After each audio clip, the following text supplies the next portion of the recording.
December 1944. The cold bit through everything in the Belgian forest near Bastogne.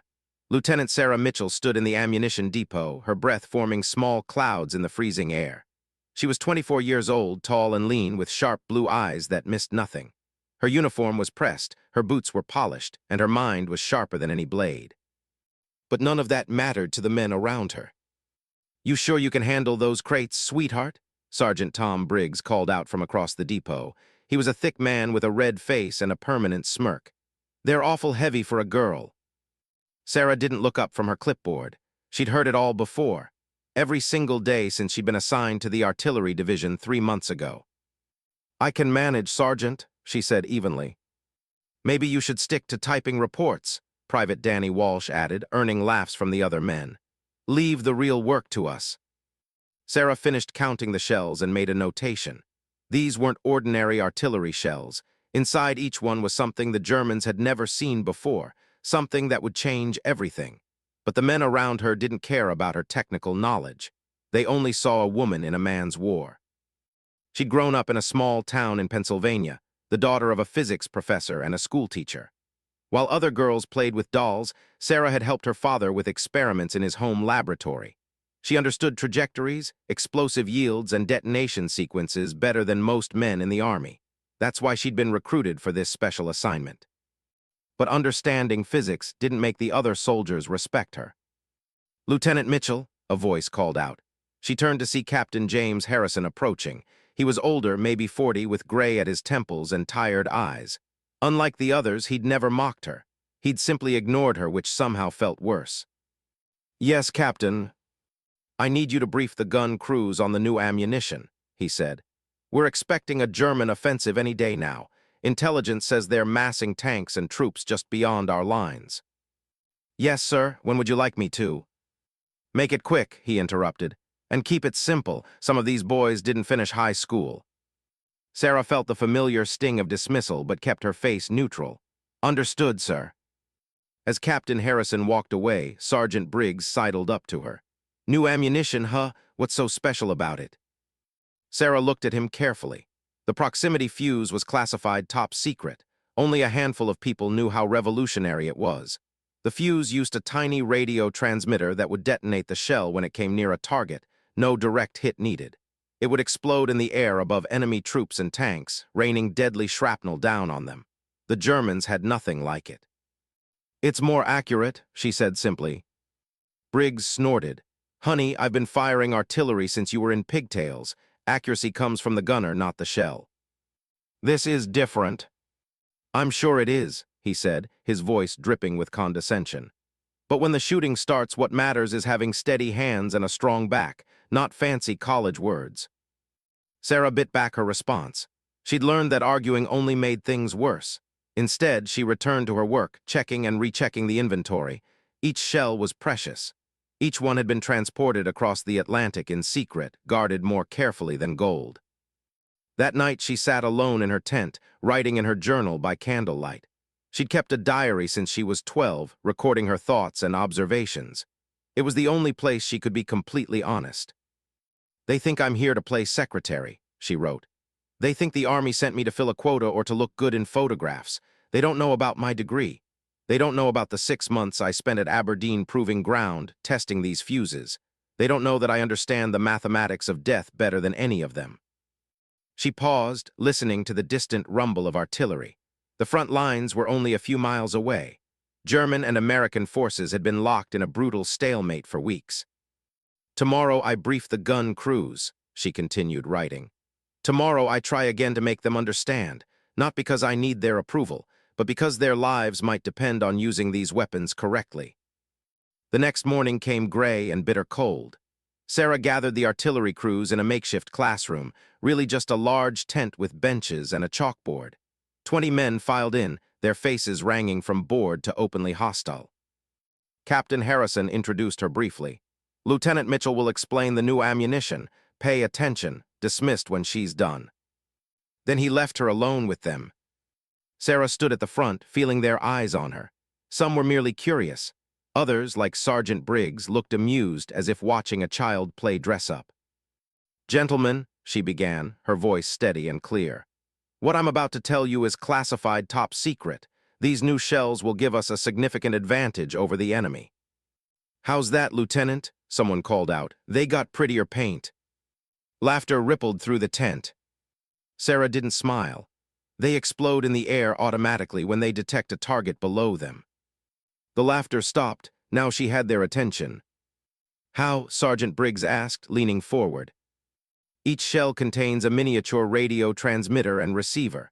When the transmitted signal bounces back from a solid object below, a tank, a truck, soldiers, the shell detonates at optimal height for maximum shrapnel dispersion. Silence filled the tent. She could see them processing this, trying to understand. That's impossible, Private Walsh said flatly. Can't fit a radio in a shell.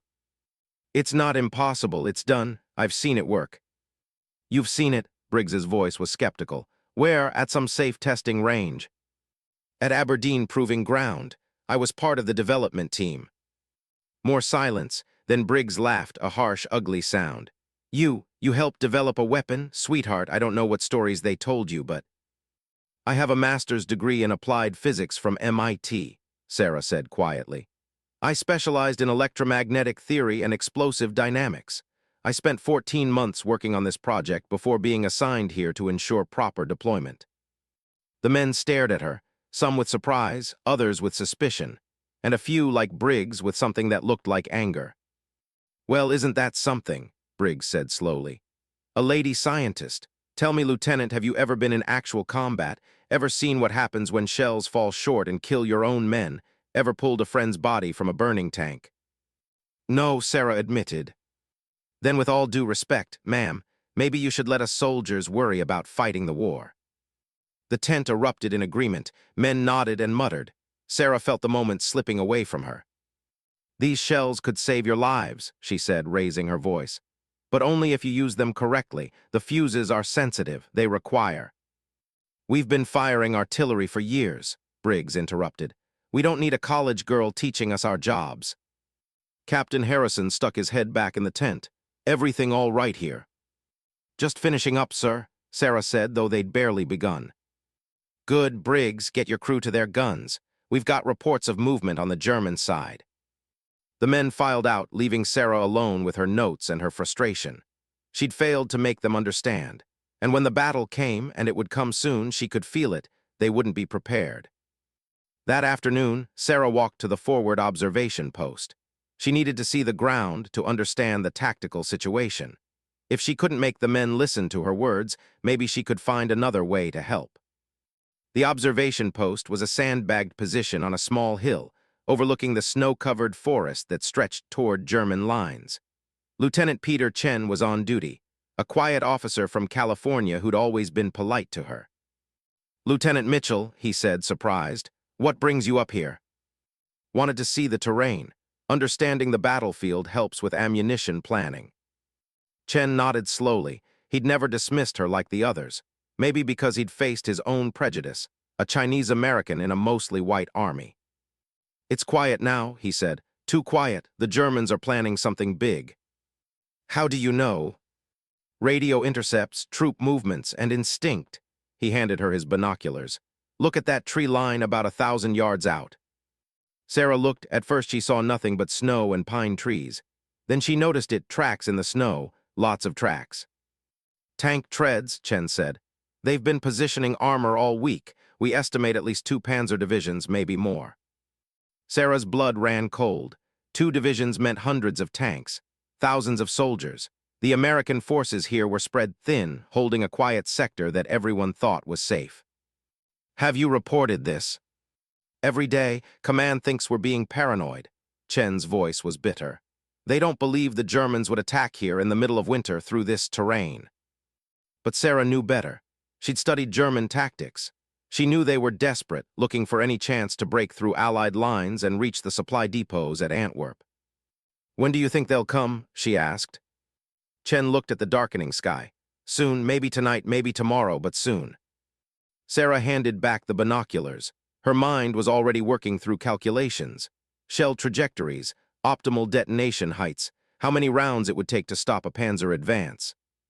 Those new shells you've been working with, Chen said quietly, will they help?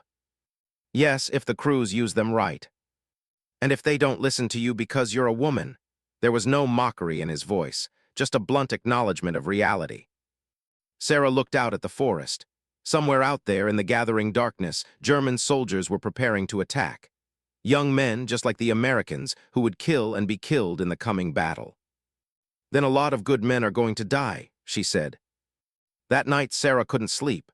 She lay in her tent, listening to the wind howl through the trees. Every sound made her tense, wondering if it was the beginning of the German attack. Around midnight, she heard voices outside, angry voices. She recognized Sergeant Briggs and several others. "I don't need some woman telling us our business," Briggs was saying. "Captain's orders," another voice replied. "She's in charge of the new ammunition." "It's ridiculous, probably doesn't even work. Just some fancy idea from Washington desk jockeys who have never heard a shot fired in anger." Sarah closed her eyes. She tried so hard to prove herself. But no matter what she did, no matter how much she knew, they would never see her as anything but an outsider, an intruder in their world of men and war. But she also knew something they didn't. Those proximity fuses worked. She'd seen them in testing, watched them turn practice targets into shredded metal. When the German attack came, these shells would be the difference between life and death. She just had to find a way to make them use the weapons correctly. Or find a way to do it herself. The German attack came at dawn on December 16, 1944. Sarah was already awake, having finally dozed off around 3 in the morning. The first sound was distant thunder, except it wasn't thunder. It was artillery. Hundreds of German guns firing at once, their shells screaming through the gray morning air. Sarah threw on her uniform and boots, grabbed her helmet, and ran outside. The world had transformed into chaos. Shells exploded across the American positions, throwing up geysers of frozen earth and snow. Men ran in every direction, some toward their posts, others simply running from the terror raining down from the sky. "All personnel to battle stations," someone was shouting. "This is not a drill." Sarah sprinted toward the ammunition depot. Her responsibility was to ensure the gun crews had what they needed, especially the proximity-fused shells. As she ran, she saw the flash of explosions lighting up the forest to the east. The German barrage was incredible, bigger than anything the Americans had faced in this sector. At the depot, she found Private Walsh and 2 other men frantically loading shells onto trucks. "Lieutenant," Walsh shouted over the noise, "we're moving ammunition to the gun positions." "Include the proximity-fused rounds," Sarah ordered. 2 cases for each gun." "Sergeant Briggs said to leave those," Walsh replied. "Said they're experimental and he doesn't trust them." Sarah felt anger flash through her, hot and sharp. "I'm giving you a direct order, Private. Load those shells." Walsh hesitated, looking torn between 2 conflicting commands. Finally, he nodded and called to the others. "You heard the lieutenant. Get those special rounds loaded." Sarah helped them, her hands working quickly despite the cold and fear. Each wooden case held 6 shells, carefully packed in straw. She could hear the German barrage intensifying, the explosions coming closer. Captain Harrison appeared, his face grim. "Lieutenant Mitchell, report to the command post. We need you to coordinate fire support." "But sir, the gun crews need instruction on." "Now, Lieutenant." Sarah had no choice but to obey. She climbed into a jeep with Harrison and 2 other officers. As they drove toward the command post, a reinforced bunker near the center of the American line, she saw the true scale of the German assault. Through gaps in the trees, she could see them coming. Tanks. Dozens of tanks, their gray hulls pushing through the snow, their guns firing.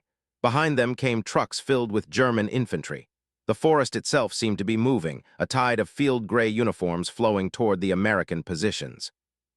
"My God," one of the officers whispered, "how many are there?" "Too many," Harrison said. "We're outnumbered at least 3 to 1, maybe 4 to 1. At the command post, Colonel Marcus Webb was studying maps and fielding reports from all along the line. He was a career soldier, 52 years old, with the bearing of a man who'd seen every kind of hell war could offer. "Captain Harrison," he said without looking up, "your artillery is our main hope. The Germans are hitting us with everything they've got. We need to break up their formations before they overrun our positions."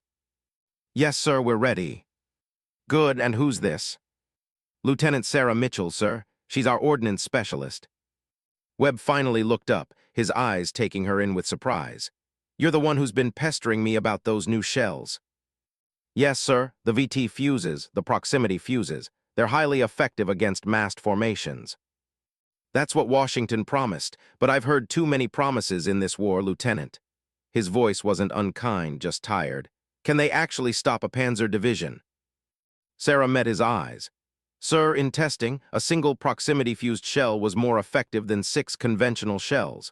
Against tanks, they won't penetrate armor, but they'll kill the infantry support. Against trucks and half-tracks, they're devastating. And against massed troops in the open, they're the deadliest thing we have." Webb studied her for a long moment. Outside, the sound of battle was growing louder. German shells were falling on the American positions now, the bunker shaking with each nearby impact. "All right, Lieutenant, you've got your chance to prove it. Harrison, give her whatever support she needs. If those shells work, use them. If they don't, fall back to conventional fire." "Sir," Sarah said carefully, "there's a problem. Some of the gun crews don't trust the new ammunition. They need to understand."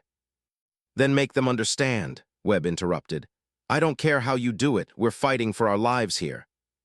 Sarah left the command post with Harrison. Outside, the battle had fully erupted. The initial German barrage had stopped, but now individual explosions marked where tanks and artillery dueled. Smoke rose from a dozen fires. Through it all, small arms fire crackled like deadly static. "Can you really make those shells work?" Harrison asked as they drove toward the nearest artillery position. "Yes, sir, but the crews need to adjust their tactics. The fuses are set to detonate at a specific height, about 70 feet above ground. That's optimal for airbursts. But if the gunners don't understand that, they might think the shells are malfunctioning when they explode early." Harrison nodded slowly. "Show me." They reached Battery A's position. 4 105 howitzers dug into the hillside, their crews working frantically to service the guns. Sergeant Briggs was there, shouting orders, his face black with powder smoke. "Briggs," Harrison called. "Status." "We're engaging German armor at grid coordinates 475229. Briggs reported. "But sir, they've got so many tanks. For everyone we hit, 3 more keep coming." "Switch to the proximity-fused rounds," Harrison ordered. Briggs's face hardened. "Sir, with respect, I'd rather stick with what I know works." "That's an order, Sergeant." For a moment, Sarah thought Briggs would refuse. His jaw clenched, his hands balled into fists, but discipline won out. "Yes, sir." Sarah stepped forward. "Sergeant, let me explain how to use them most effectively." "I know how to fire a howitzer, Lieutenant." "These are different. You need to aim for proximity, not direct hits. Target the center of enemy formations. The shells will detonate in the air and—" An explosion cut her off so close it threw her to the ground. Her ears rang and she tasted blood in her mouth. Through the smoke, she saw that one of the howitzers had taken a direct hit. The gun was destroyed, its barrel twisted. 3 men lay motionless beside it. "Medic," someone screamed. "We need a medic." Briggs was already moving, pulling one of the wounded men away from the burning gun. Sarah scrambled to her feet and ran to help. The man, she didn't know his name, had shrapnel wounds across his chest. His eyes were open, staring at the sky, but he wasn't seeing anything anymore. "He's gone," Briggs said flatly. He looked at Sarah, and for the first time she didn't see mockery in his eyes, just exhaustion and grief. "We've lost a gun and 3 men. Can your fancy shells bring them back?" "No," Sarah said quietly, "but they can stop more men from dying." Another sound cut through the chaos, the deep mechanical rumble of tank engines. Through the trees, Sarah saw them. German tanks, at least a dozen, advancing in a wedge formation. Their turrets swiveled, searching for targets. "Panzers," someone shouted. "Range 800 yards and closing." "Load," Briggs bellowed. "High explosive, armor-piercing." "Use the proximity fuses," Sarah shouted. "Trust me, Sergeant, please." Briggs looked at her, then at the approaching tanks, then back at her. She could see the calculation in his eyes. Every instinct told him to rely on what he knew, but what he knew wasn't working. The Germans were still coming. "Fine," he said. "Load proximity-fused rounds. But if this doesn't work, Lieutenant, I'm going back to standard shells and to hell with your orders." The remaining 3 guns loaded the new ammunition. Sarah watched, her heart pounding. This was it, the moment when theory met reality, when months of laboratory work and testing would either save lives or fail catastrophically. Elevation, Briggs called out, checking his charts. He set the guns to aim above the advancing tanks, trusting Sarah's instructions even though it went against everything he'd learned. Fire! The three howitzers spoke as one, their barrels flashing fire. The shells arced through the air, screaming toward the German formation. Sarah held her breath, watching. Then the shells exploded, not when they hit the ground, but while they were still 70 feet in the air, directly above the German tanks. The explosions were different from normal artillery. Instead of blasting craters in the earth, they created deadly clouds of shrapnel that rained down on the targets below. The effect was devastating. The proximity fuses worked exactly as designed, detonating at the perfect height to shower the tanks and their supporting infantry with steel fragments. Sarah saw German soldiers fall, saw the infantry support vehicles, thin-skinned trucks and half-tracks, shredded by the shrapnel. The tanks themselves kept coming, their armor too thick to penetrate, but they were suddenly alone, without the infantry they needed for protection. "Hit them again," Briggs roared, and Sarah heard something new in his voice. Not skepticism, not mockery, but excitement. The guns fired again, and again. Each time the proximity-fused shells exploded in the air, each time they tore into the exposed German forces. The tank advance slowed, then stopped. Without infantry support, the panzers were vulnerable to American infantry with bazookas and anti-tank grenades. Through her binoculars, Sarah watched American soldiers dash from cover, firing at the now isolated tanks. 2 panzers erupted in flames. A third threw a track and ground to a halt. The others began to retreat, backing away from the deadly rain of shrapnel that fell whenever they tried to advance. "Cease fire," Briggs ordered. "Save ammunition." Silence fell over the battery position, broken only by the ringing in everyone's ears and the distant sounds of battle elsewhere along the line. Briggs turned to Sarah, his face still black with smoke and powder, his eyes wide with amazement. "Lieutenant," he said slowly, "what the hell did we just do?" "You stopped a panzer attack," Sarah replied, her voice shaking with relief and exhaustion. "You used the proximity fuses exactly right. Those shells, I've never seen anything like it. The Germans didn't have a chance." Captain Harrison had been watching from his jeep. Now he walked over, his expression grim but satisfied. "That was remarkable, Lieutenant Mitchell, truly remarkable." "We need to get these shells to every gun along the line," Sarah said. "The Germans are attacking everywhere if we can coordinate." "Agreed," Harrison said. "Briggs, send runners to the other batteries. Tell them to switch to proximity-fused ammunition immediately. Lieutenant Mitchell will provide technical support where needed." "Yes, sir," Briggs said. Then awkwardly he looked at Sarah. "Lieutenant, I owe you an apology. I didn't believe. I thought you were just some desk officer playing soldier. I was wrong." Sarah wanted to say something cutting, to throw his earlier mockery back in his face. But looking at his exhausted, smoke-stained face, at the bodies of his men lying near the destroyed gun, she couldn't do it. "Apology accepted, Sergeant. Now let's make sure those shells get where they're needed." For the next 3 hours, Sarah moved from battery to battery, showing gun crews how to use the proximity-fused ammunition. Some were skeptical at first, like Briggs had been. But word was spreading about the effectiveness of the new shells, and skepticism gave way to eagerness. At Battery C, she found Lieutenant Chen, the officer from the observation post. He was wounded. A piece of shrapnel had torn through his shoulder, but he refused to be evacuated.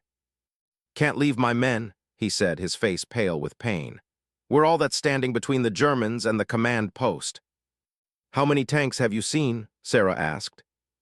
"Lost count, 30, maybe 40 in our sector alone." He looked at her with haunted eyes. "They keep coming, Lieutenant. We knock out 5 and 10 more appear if we don't stop them soon." He didn't need to finish. If the German breakthrough succeeded, thousands of American soldiers would be cut off and surrounded. The entire Allied offensive would be thrown into chaos. "Use these," Sarah said, indicating the proximity-fused shells being unloaded from a truck. "Aim for the infantry around the tanks. Break up their formations." Chen nodded. "Your shells are the only thing giving us a chance. The Germans have numbers, but we've got technology they can't match." As the day wore on, the pattern repeated across the battlefield. German attacks pressed forward with overwhelming force. American artillery responded with proximity-fused shells. The airbursts were devastating against exposed troops and vehicles. German casualties mounted. Their attacks faltered, slowed, and in some places stopped completely. But the battle was far from over, and Sarah was about to discover that some enemies were harder to defeat than German panzers. By nightfall on that first day, the American defensive line had held. Barely. The German offensive had been the largest attack in the West since D-Day, with over 200,000 soldiers and hundreds of tanks. Intelligence reports indicated that Hitler himself had ordered the assault, gambling everything on one massive blow to split the Allied armies. But the proximity-fused shells had made the difference. In sector after sector, German formations had been shattered by the deadly airbursts. The element that made their massed attacks so powerful, concentration of force, had become their weakness. The more troops and vehicles they grouped together, the more effective the American artillery became. Sarah stood in the ammunition depot that night, exhausted beyond anything she'd ever felt. Her uniform was filthy with mud and powder smoke. Her hands shook from adrenaline and fatigue, but she felt something else too, satisfaction. Pride. She'd done it. She'd proven the proximity fuses worked, and she'd helped save countless American lives. Lieutenant Mitchell. She turned to find Colonel Webb entering the depot. He looked as tired as she felt, but there was approval in his eyes. "Sir," she said, straightening. "I want you to know," Webb said quietly, "that your work today was exceptional. Captain Harrison tells me you personally instructed gun crews across the entire defensive line. The proximity fuses performed even better than Washington promised. You may have saved this sector." "Thank you, sir, but the gunners deserve the credit. They trusted the technology and—" "They trusted you," Webb interrupted. "That's not nothing, Lieutenant, especially for a woman in your position. I know it hasn't been easy." Sarah felt unexpected emotion well up in her throat.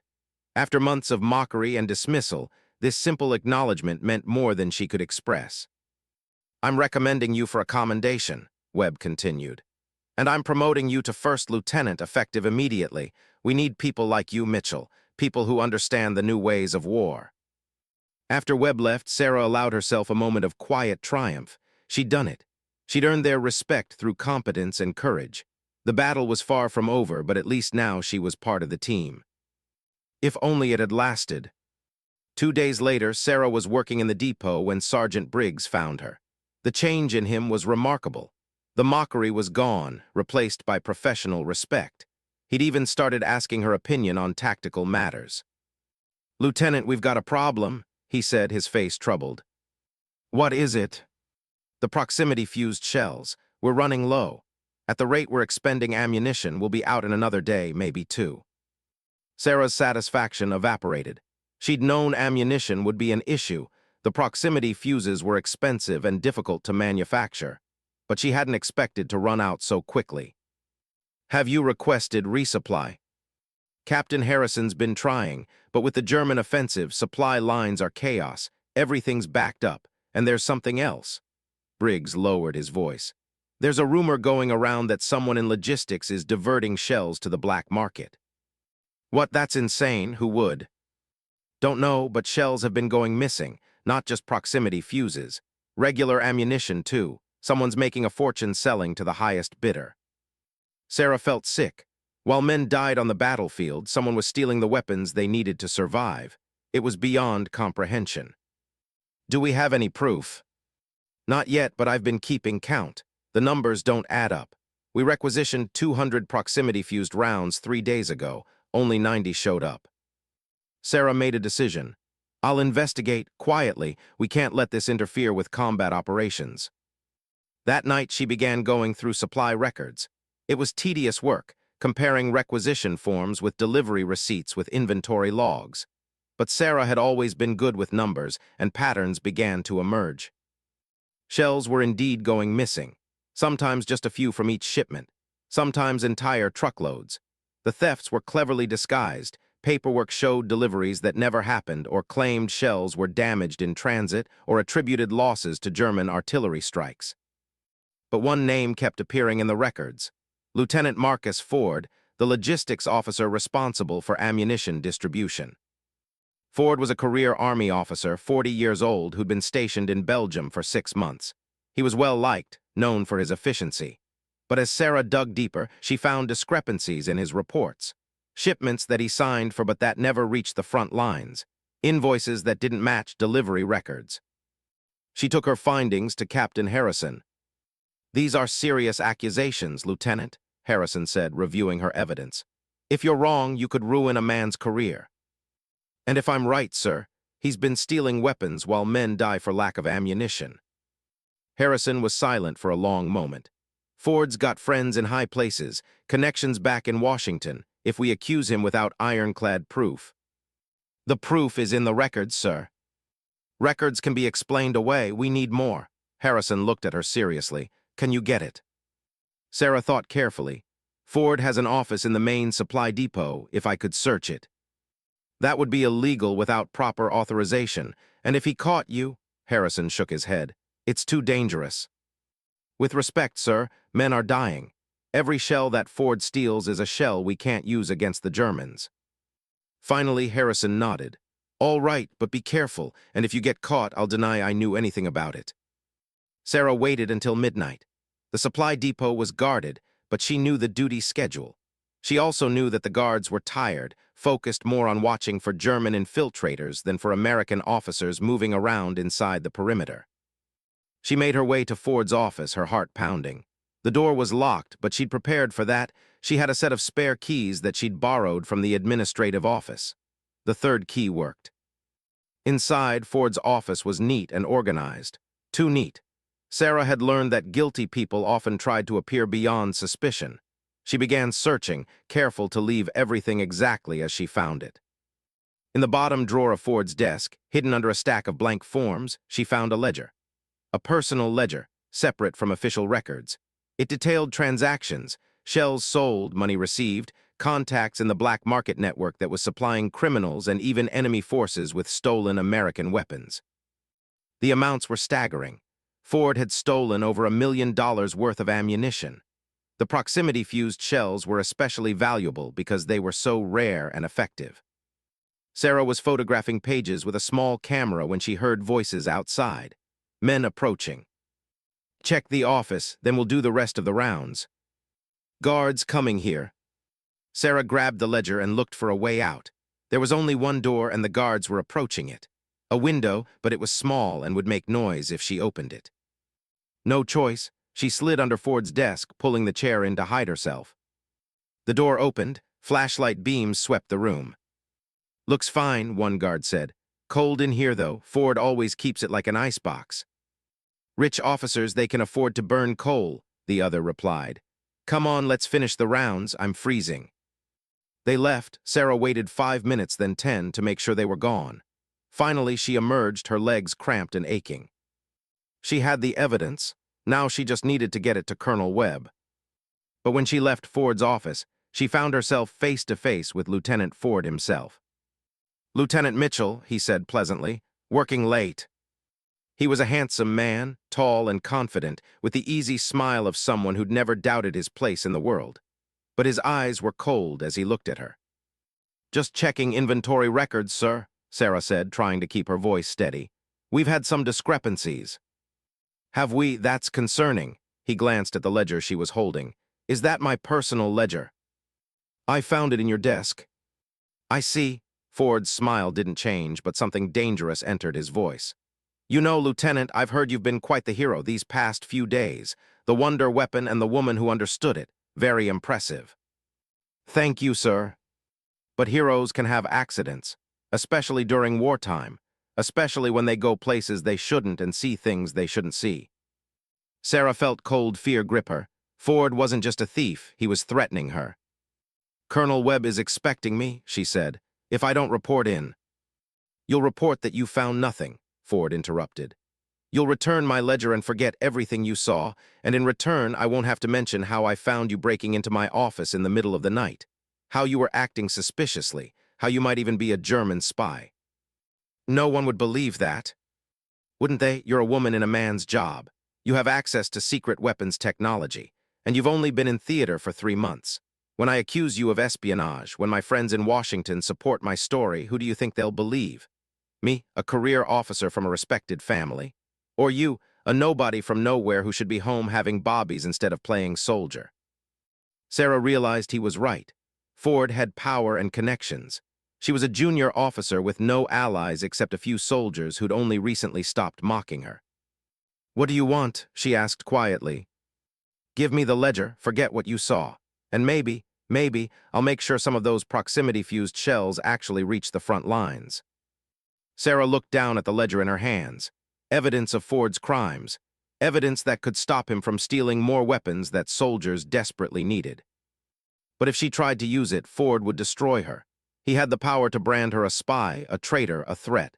Everything she'd accomplished in the past few days would be erased, and Ford would continue his theft. Unless... "All right," Sarah said, extending the ledger toward Ford. "You win." As his hand reached for it, Sarah pulled back suddenly and ran. She was smaller than Ford, but faster.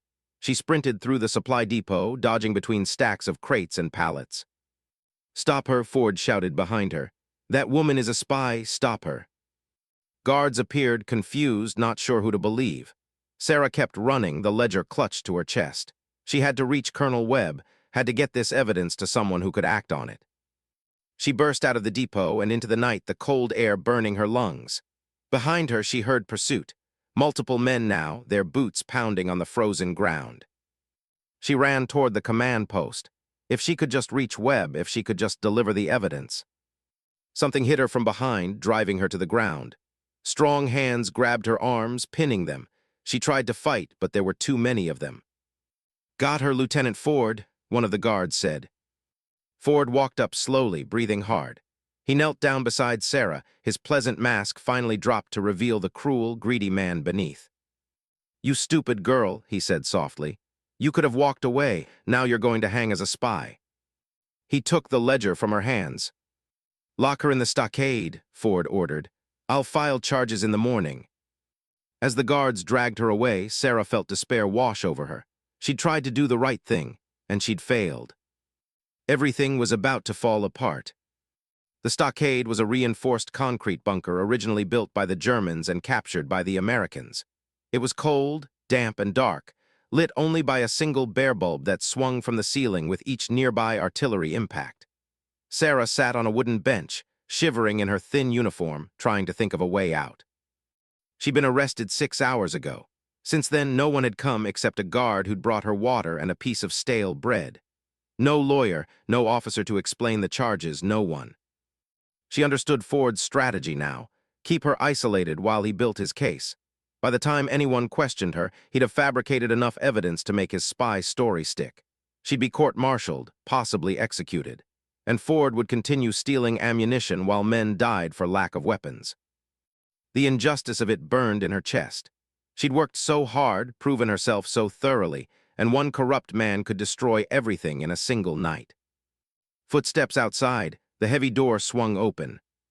Sarah looked up, expecting a guard. Instead, she saw Sergeant Briggs. "Lieutenant," he said quietly, glancing back to make sure no one was watching. "We need to talk fast. I'm not supposed to be here." "Briggs, what's happening?" "Ford's been busy. He's filed charges against you, espionage, theft of military property, conduct unbecoming an officer. He's got 3 soldiers who claim they saw you meeting with suspicious individuals. Claims he caught you with stolen documents." "It's all lies. I was investigating him. He's been stealing ammunition and selling it on the black market." Briggs nodded slowly. "I believe you, so do a lot of the men. We've all noticed supplies going missing, but Ford's got powerful friends and you're..." He trailed off. "I'm a woman," Sarah finished. "An outsider, easy to blame."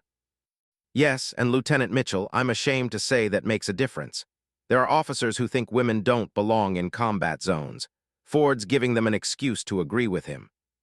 Sarah felt tears of frustration prick her eyes, but refused to let them fall. "Then, what do we do?" "I don't know yet, but I wanted you to know you're not alone. Lieutenant Chen's been asking questions. Some of the gun crews are speaking up in your defense, and Captain Harrison is trying to get you a fair hearing." Briggs paused. "But Ford's moving fast. Your court-martial is scheduled for tomorrow morning." "Tomorrow? That's impossible. There hasn't been time for a proper investigation." "Ford's claiming emergency circumstances. Says we can't risk having a spy operating during an active German offensive." Briggs's face was grim. He's got Colonel Webb convinced that speed is essential. After Briggs left, Sarah sat in the darkness and tried to fight off despair. She'd come so far, overcome so much. But now, at the moment when she should have been celebrating her success, she was about to lose everything. She thought about her parents back in Pennsylvania. They'd been so proud when she'd been accepted into MIT, so worried when she'd joined the army. Her mother had cried the day she left for Europe. "Come home safe," she'd said. "That's all I ask." Sarah had promised, but now it looked like she'd break that promise. The night dragged on. Sarah dozed fitfully, jerking awake at every sound, half expecting guards to come and execute her without even the formality of a trial. But morning came, gray and cold, filtering through the single small window. Guards arrived to take her to the court-martial. They weren't cruel, just professional and distant. Sarah noticed they wouldn't meet her eyes. The court-martial was held in a large tent that served as an administrative building. A table had been set up for the 3 officers who would judge her: Colonel Webb, a major she didn't recognize, and a captain from another division. All men, all looking at her with varying degrees of suspicion and distaste. Lieutenant Ford was there, looking confident and relaxed. He'd even found time to polish his boots and press his uniform. Captain Harrison was there too, supposedly representing her defense. But his face was troubled, and Sarah knew he had little to work with. "This court-martial will come to order," Colonel Webb said formally. "Lieutenant Sarah Mitchell, you stand accused of espionage, theft of military property, and conduct unbecoming an officer. How do you plead?" "Not guilty, sir." "Lieutenant Ford," Webb said, "present your evidence." Ford stood every inch the professional officer. "Gentlemen, the evidence is clear and damning. 3 nights ago, I discovered Lieutenant Mitchell in my office, rifling through confidential documents. When I confronted her, she fled and was apprehended by military police." "What was she looking for?" the major asked. "Information about our ammunition supplies, specifically the proximity-fused shells. She had a camera and was photographing documents detailing our inventory and deployment." "For what purpose?" "To pass to the Germans, sir. The proximity fuses are our most valuable secret weapon. German intelligence would pay handsomely for information about them." Sarah wanted to scream at the lies, but Harrison had told her to stay silent during Ford's testimony. "I have statements from 3 soldiers," Ford continued, "who observed Lieutenant Mitchell meeting with suspicious individuals in town.